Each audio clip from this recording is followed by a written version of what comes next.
Hello friends, இன்றைக்கி நம்ம ரொம்பவே ஈஸியான நல்ல ஒரு கெஸ்ட்டு ஸ்நாக்ஸ் காம்போ தாங்க செய்ய போகிறோம். 30-40 நிமிஷத்தில் நம்ம சூப்பராக ரெடி பண்ணிடலாம்.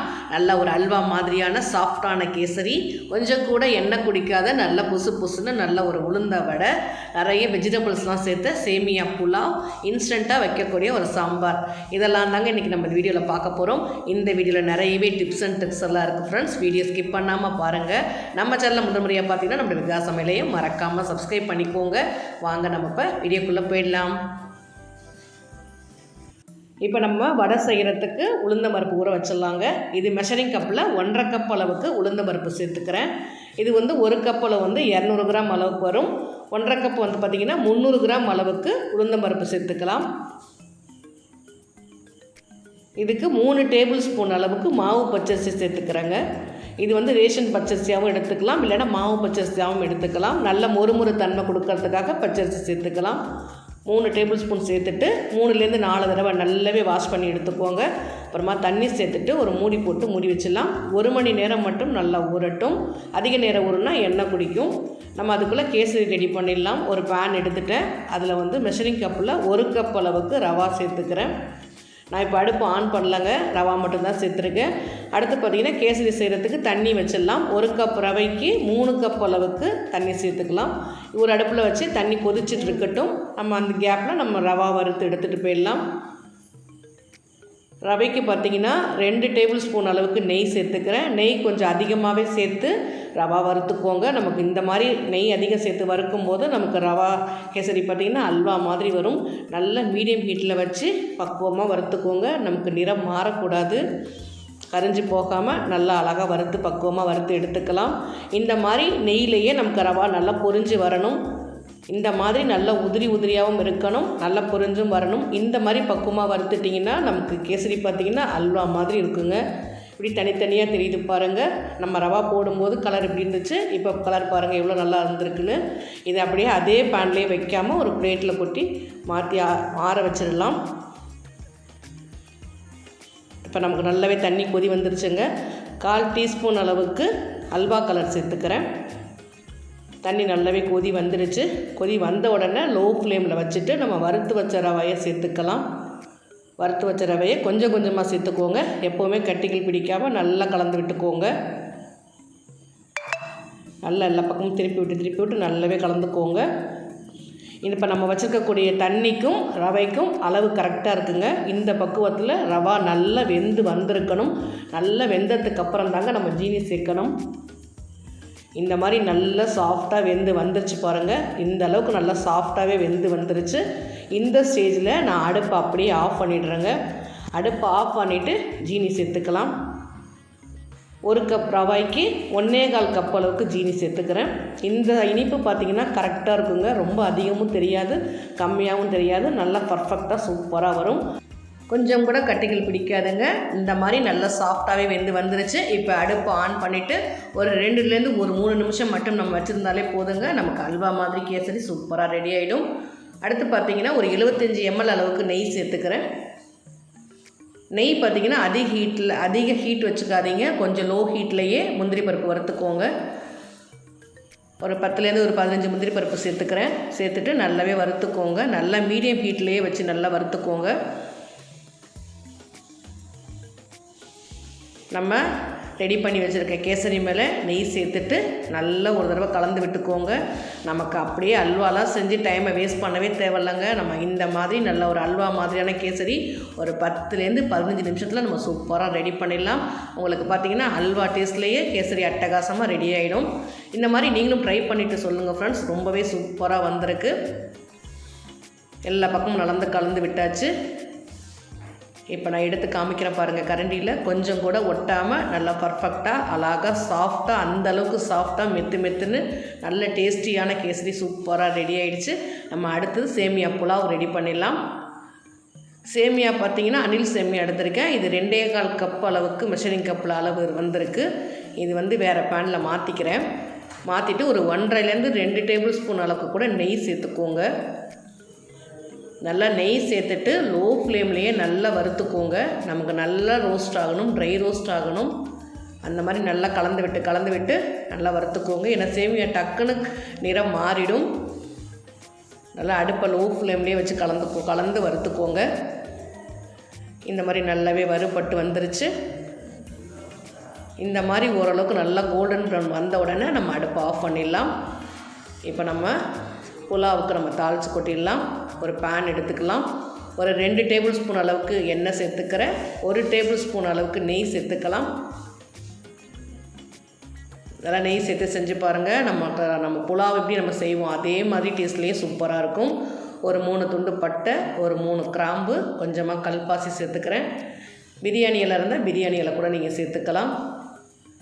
ஒரு 5லேருந்து 6 முந்திரி பருப்பு சேர்த்துக்கிறேன். மெஷரிங் கப்பில் 1/2 கப் அளவுக்கு வெங்காயம், பெரிய வெங்காயம் 1 மட்டும் நீல வாக்கில் கட் பண்ணி சேர்த்துக்கிறேங்க. வெங்காயம் நல்லா பாதி அளவுக்கு வதங்கட்டும். பச்சை மிளகா ஒரு 3 பச்சை மிளகா கட் பண்ணி எடுத்து வச்சுக்கிறேன். கேசரி கொஞ்சம் இனிப்பாக இருக்குல்ல, அதனால் பச்சை மிளகா ஒரு பச்சை மிளகா கூட தாங்க சேர்த்துக்கிறேன். 3 பச்சை மிளகா சேர்த்துக்கிறேன். சேர்த்துட்டு நல்லாவே எண்ணெயில் நல்லா வதக்கிக்கோங்க. இந்த புலாவ் ட்ரை பண்ணி பாருங்கள் ஃப்ரெண்ட்ஸ். ரொம்பவே டேஸ்ட்டு சூப்பராக வந்திருக்கு. ஒரு 1/4 டீஸ்பூன் அளவுக்கு மஞ்சள் தூள் சேர்த்து அதையும் நல்லாவே எண்ணெயில் நல்லா வதக்கிக்கலாம். அடுத்து காய்கறி பார்த்திங்கன்னா கேரட் பீன்ஸ் எடுத்துருக்கிறேன். ஒரு பெரிய கேரட், ஒரு 5 பீன்ஸ் சேர்த்து மெஷரிங் கப்பில் 1 கப் அளவுக்கு சேர்த்துக்கிறேன். ஒரு 1/4 கப் அளவுக்கு பச்சை பட்டாணி சேர்த்துக்கலாம். காய்கறியில் நம்மளோட விருப்பம் தாங்க, எது வேணாலும் சேர்த்துக்கலாம். காய்கறியெல்லாம் சேர்த்துட்டு ஒரு 50லேருந்து 60% காய்கறி நமக்கு எண்ணெயிலே நல்லா வேகணுங்க. அந்த மாதிரி நல்லாவே வதக்கிக்கோங்க. நிறம் மாறக்கூடாது, ஆனால் நல்லா காய்கறி வெந்து வரணும். அந்த மாதிரி நல்லா பக்குவமாக வதக்கிக்கோங்க. இந்த மாதிரி நல்லா வதங்கி வந்துடுச்சு. இந்த ஸ்டேஜில் 1 டேபிள் ஸ்பூன் அளவுக்கு இஞ்சி பூண்டு பேஸ்ட்டு சேர்த்துக்கலாம். இஞ்சி பூண்டோட பச்சை வாசனை போகிற வரைக்கும் 1லேருந்து 2 நிமிஷம் நல்லாவே வதக்கிக்கோங்க. இந்த மாதிரி நல்லா வதங்கி வந்துருச்சுங்க.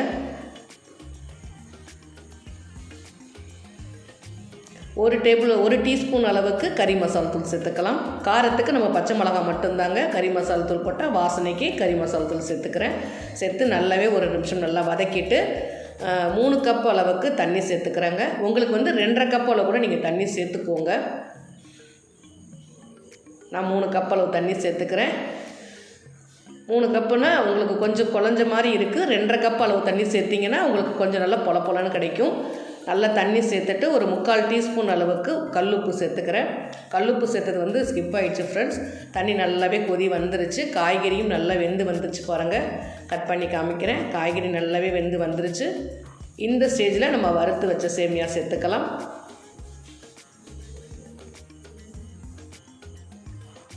ஏன்னா நம்ம நெய்லேயே நல்லா வறுத்து எடுத்துருக்கோம். சேமியா நல்லா வாசனையாகவும் இருக்கும்.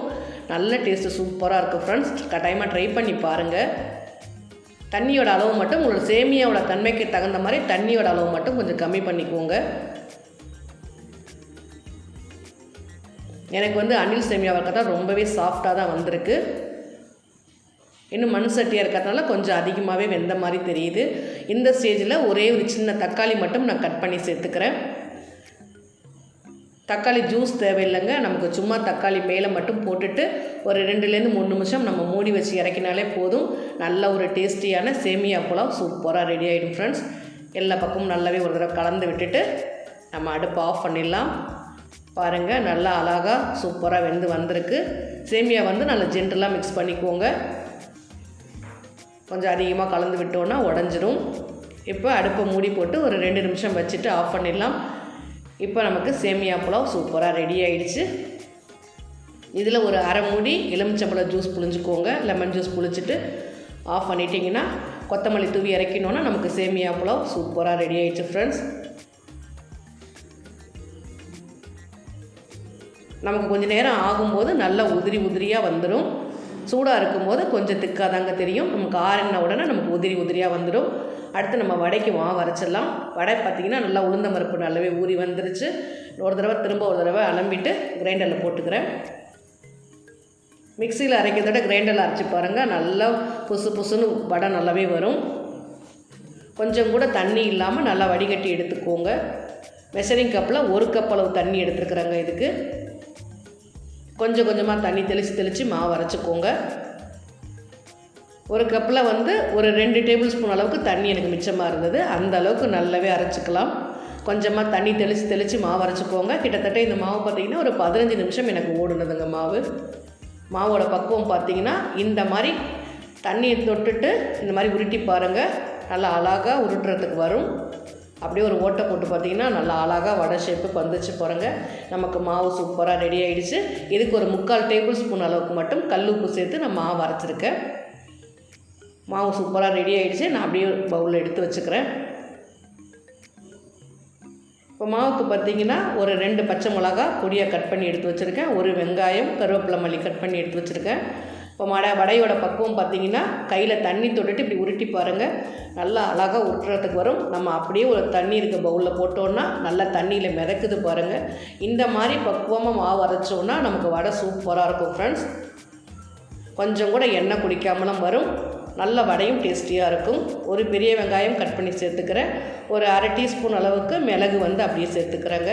தேவைன்னா 2-3 இடித்து கூட சேர்த்துக்கலாம். ஒரு 1/4 டீஸ்பூன் அளவுக்கு பெருங்காயத்தூள் சேர்த்துட்டு நல்லா ஒரு 2 நிமிஷம் நல்லா பீட் பண்ணி எடுத்துக்கோங்க. வடை மாவும் நமக்கு சூப்பராக ரெடி ஆயிடுச்சுங்க. இந்த மாதிரி நீங்கள் வடை மாவும் நல்லா அழகாக பக்குவமாக ரெடி பண்ணிங்கன்னா கொஞ்சம் கூட எண்ணெய் குடிக்காது. நல்லா ஃப்ளஃபியாக நல்லா உப்பி வரும். எண்ணெய் ஹீட் பண்ணிட்டேங்க. இப்போ நம்ம வடை தட்டிக்கலாம். கையில் நல்லா தண்ணி தொட்டுக்கோங்க. தண்ணி தொட்டுட்டு கிண்ணத்தை ஒட்டி மாவு எடுத்துக்கோங்க. எடுத்துனீங்கன்னா நல்லா அழகாக உருட்டுறதுக்கு வரும். அப்படியே ரவுண்ட் ஷேப் பண்ணிவிட்டு நடுவில் ஒரு ஓட்டை போட்டுக்கோங்க.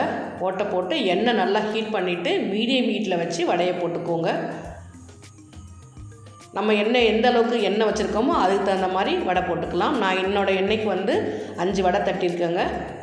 நல்லா ஒரு பக்கம் இந்த லைட்டாக செவந்ததுக்கப்புறம் திருப்பி விட்டுக்கலாம். நல்லா மீடியம் ஹீட்லேயே வச்சு பொரித்து எடுத்துக்கோங்க. எண்ணெய் நல்லா ஹீட் பண்ணிவிட்டு வடை தட்டினோன்னா நமக்கு வடை வந்து கொஞ்சம் கூட எண்ணெய் குடிக்காமல் இருக்கும்.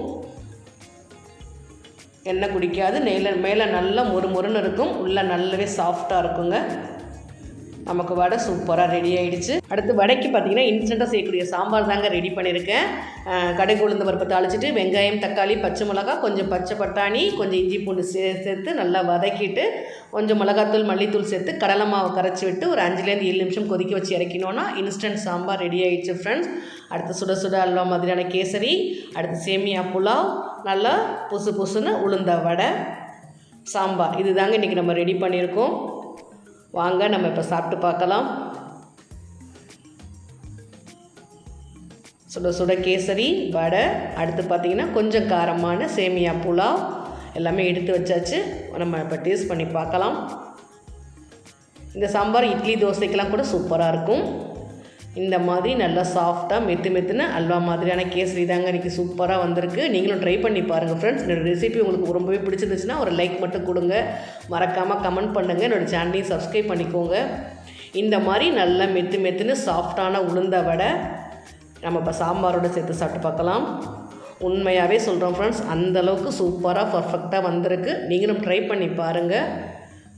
கேசரி பாருங்கள் எந்த அளவுக்கு சாஃப்டாக இருக்குது பாருங்கள். ரொம்ப சிம்பிளான கேசரி தான், டக்குன்னு செஞ்சிடலாம். ஒரு 30-40 நிமிஷத்தில் நம்ம ஒரு ஸ்நாக்ஸ் காம்போவே ரெடி பண்ணிடலாம். அடுத்து கொஞ்சம் காரமான சேமியா, நல்ல டேஸ்டியான சேமியா புலாவ். தேங்க்யூ.